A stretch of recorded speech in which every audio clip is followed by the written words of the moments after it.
ദൈവത്തിൻ്റെ പൊന്നു തിരുനാമത്തിന് സ്തോത്രം ചെയ്യുന്നു, സ്തുതിക്കുന്നു.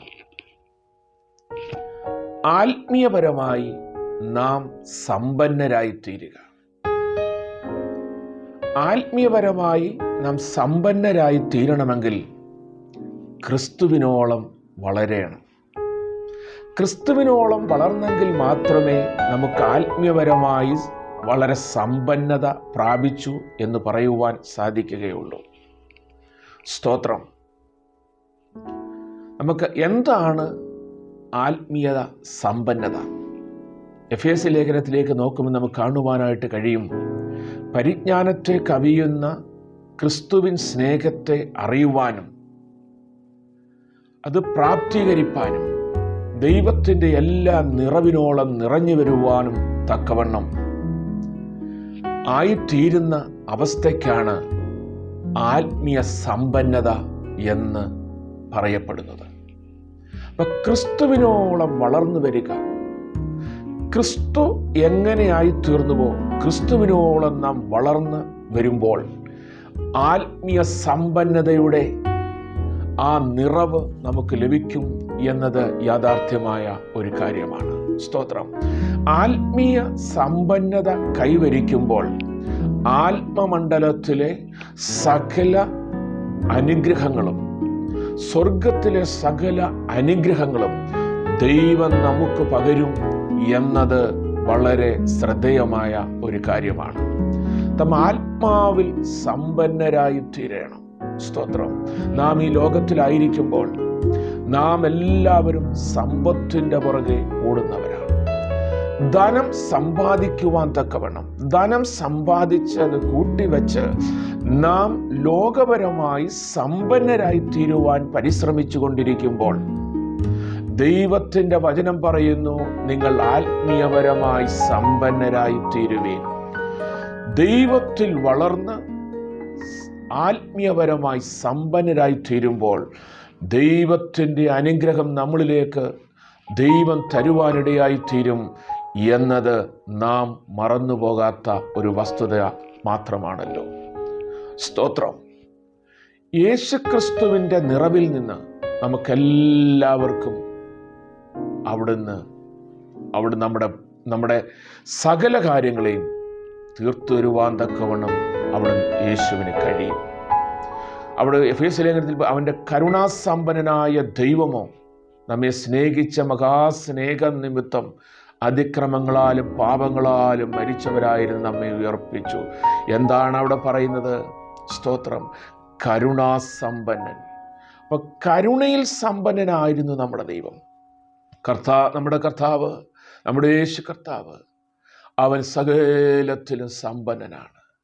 കരുണയിൽ സമ്പന്നനാണ്, ദയയിൽ സമ്പന്നനാണ്, ദീർഘക്ഷമയിൽ സമ്പന്നനാണ്. ലോകപരമായി ഉള്ള എല്ലാ കാര്യങ്ങളിലും അവൻ സമ്പന്നനാണ്. ആത്മീയപരമായി അവൻ സമ്പന്നനാണ്.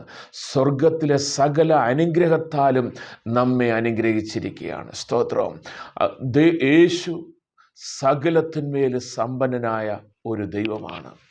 അതുകൊണ്ട് ദൈവം നമ്മോട് പറയുന്നത് നാം ആത്മീയപരമായി സമ്പന്നരായി തീരണം. സ്തോത്രം.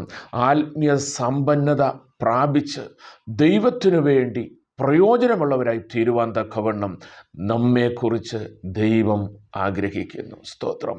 ആ നല്ല നിലത്തു വീണ വിത്ത് അത് വളർന്നു, അത് ഫലം കൊടുത്തു, നല്ല ഫലം കൊടുത്തു.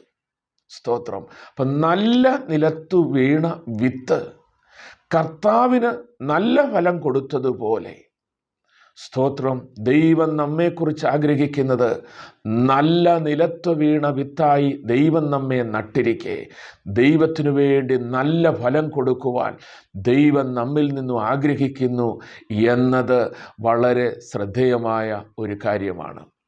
അപ്പം ആത്മാവിൽ പാപ്പരായി തീരാതെ, ആത്മാവിൽ വളർച്ച പ്രാപിച്ച്, ആത്മാവിൽ സമ്പന്നരായി തീർന്ന് ദൈവത്തിനു വേണ്ടി പ്രയോജനപ്പെടുവാൻ തക്കവണ്ണം ദൈവം നമ്മളെക്കുറിച്ച് ആഗ്രഹിക്കുന്നു.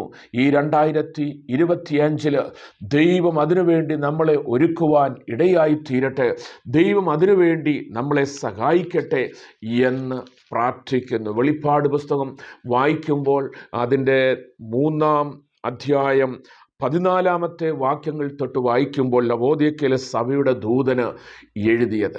സ്തോത്രം. അതിൻ്റെ 17-ാമത്തെ വെളിപ്പാട് 17 തൊട്ട് വായിക്കുമ്പോൾ ഞാൻ ധനവാൻ സമ്പന്നനായിരിക്കുന്നു, എനിക്കൊന്നിനും മുട്ടില്ല എന്ന് പറഞ്ഞുകൊണ്ട് നീ നിർഭാഗ്യനും അരിഷ്ടനും ദരിദ്രനും കുരുടനും നഗ്നനും എന്ന് അറിയാതിരിക്കയാൽ നീ സമ്പന്നനാകേണ്ടതിന് തീയിൽ ഊതിക്കഴിച്ച പൊന്നും നിന്റെ നഗ്നതയുടെ ലജ്ജ വെളിവാൻ തക്കവണ്ണം ധരിക്കേണ്ടതിന് വെള്ളയുടുപ്പും നിനക്ക് കാഴ്ച ലഭിക്കേണ്ടതിന് കണ്ണിലെഴുതുവാൻ ലേപവും എന്നോട് വിലയ്ക്ക് വാങ്ങുവാൻ ഞാൻ നിന്നോട് ബുദ്ധി പറയുന്നു. സ്തോത്രം. ദൈവം നമ്മോട് ബുദ്ധി പറയുന്നു. സകലതും ദൈവത്തിൽ നിന്ന് നാം ചോദിച്ചു വാങ്ങി ആത്മീയ കാഴ്ചപ്പാട് ലഭിച്ച് വെള്ളയുടുപ്പ് ധരിക്കുന്നവരായി ദൈവത്തിനു വേണ്ടി പ്രയോജനപ്പെട്ടുകൊണ്ട് ആത്മാവിൽ സമ്പന്നരായി സ്വർഗരാജ്യത്തിന് അവകാശികളായി തീരുവാൻ തക്കവണ്ണം ദൈവം നമ്മെക്കുറിച്ച് എല്ലാവരെക്കുറിച്ചും ആഗ്രഹിക്കുന്നു. സ്തോത്രം. 2025 നാം ഭൗതിക സമ്പന്നതയെക്കാളും ആത്മീയ സമ്പന്നത പ്രാപിച്ച് അനേകർക്ക് പ്രയോജനമുള്ളവരായി തീരുവാൻ, അനേകർക്ക് പ്രയോജനമാക്കിയ ഒരു പാത്രമാക്കി തീർക്കുവാൻ, അനേകർക്ക് പ്രയോജനമുള്ള ഒരു വ്യക്തിയാക്കി തീർക്കുവാൻ തക്കവണ്ണം ദൈവം നമ്മളെ ഓരോരുത്തരെയും കുറിച്ചും ആഗ്രഹിക്കുന്നു. അതിനുവേണ്ടി നാം ആഗ്രഹിക്കുകയും അതിനുവേണ്ടി പ്രാർത്ഥിക്കുകയും അതിനുവേണ്ടി പ്രയത്നിക്കുകയും ആത്മാവിൽ സമ്പന്നരായി തീരുകയും ചെയ്യുവാൻ തക്കവണ്ണം ദൈവം നമ്മെ സഹായിക്കട്ടെ. ദൈവം നമ്മെ അനുഗ്രഹിക്കട്ടെ എന്ന് പ്രാർത്ഥിച്ചുകൊണ്ട്